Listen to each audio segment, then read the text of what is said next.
So I'm Caleb. I play guitar and I sing sometimes. I'm Ethan. I play bass in the band. I'm Brady. I'm lead guitar player. I'm Porter. I play drums and switch off with Caleb from rhythm guitar and singing.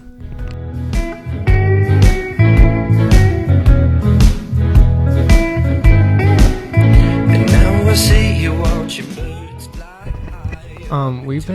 It's been about a year, like a full year of like actual shows and stuff. So the Lakes formed when it was me, Brady, and Porter. We're all jamming and stuff, and we were like, we probably need a bass player before we play any shows. And he showed up because he wanted to play drums. And so once he saw how good Porter was at drums, he was like, I'm not going to be able to play drums, so he just learned how to play the bass. You might be here in a couple of days, and there's just one more thing that I'd like to say. I love you. We take inspiration from like surf rock and surf punk, but it ends up sounding more indie rocky than anything. The bands that I've always thought kind of influenced us, or like bands that were similar to, would be like Beach Goons and like maybe Peach Pit. Like those are always bands that have inspired me. I think the best way to describe us is probably surf rock, somewhere in that realm. At least until someone else names us, and then we'll stick with that. And now I see you watching birds fly high up into the sky with my toes in the sea. Three singles are out right now, and then we have a small EP of 5 or 6, I think, somewhere around there.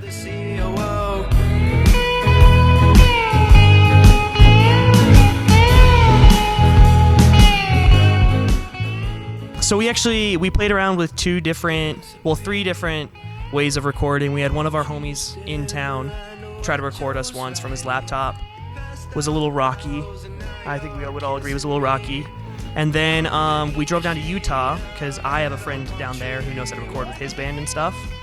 And so we went down there, recorded Shithead and Palm Trees, which are both on Spotify right now with him, and they sounded great. They were awesome. But then once COVID hit, we couldn't make it down there again because there was a statewide lockdown and you had to like sign in, like wait 2 weeks quarantined. So we couldn't go down and record again down there. So there's actually a place in town called Servant's Heart Entertainment that like just opened up. Great venue too. They do like weekly shows, like artist showcases and stuff, and they've been awesome to us. And they actually let us record with them, and it was really, really cool because they, very professional, actual like vocal booth and stuff. So it was something that we weren't really used to. So a little bit of an adjustment period, but it sounded really good, and we're pretty happy with what we're hearing so far. Oh no, here we go again. She's going crazy. We're touching it up right now. I think there's one more. We had everything recorded. Yeah, just needs to be mixed and mastered, and then after that it should be good to go. September 15th, my birthday. She's all home alone.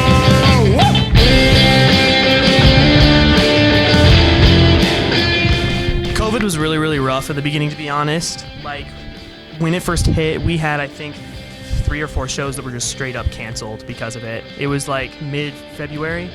We had like 2 shows in March, and then 1 in May that we knew we were going to do, and then Tree Fort, the music festival up in Boise, a band had asked us to come open for them, and then as soon as COVID hit, everything was shut down. So it was really, really hard, and then I think that's when we took it upon ourselves to actually record more, because we were like, well, now we have all this downtime and we're not playing shows, we should probably just like hone in on what we're doing and get a good sound recorded and put that out.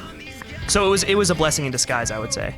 I just don't know what I'm supposed to do. One more time, you call me again. Yeah, so we want to have shows coming up. I moved to Boise for Boise State. I'm going to college up there right now as a sophomore. And in the process of moving up there, we actually got to know a couple other bands that are up there that we've started talking to about putting up shows up in Boise. So we're going to play a little bit more down here, and I'll be driving down for stuff like that. And then up in Boise, like if Tree Fort happens again and stuff, we're just going to migrate up there and start playing shows at venues up there too and kind of expand a little bit.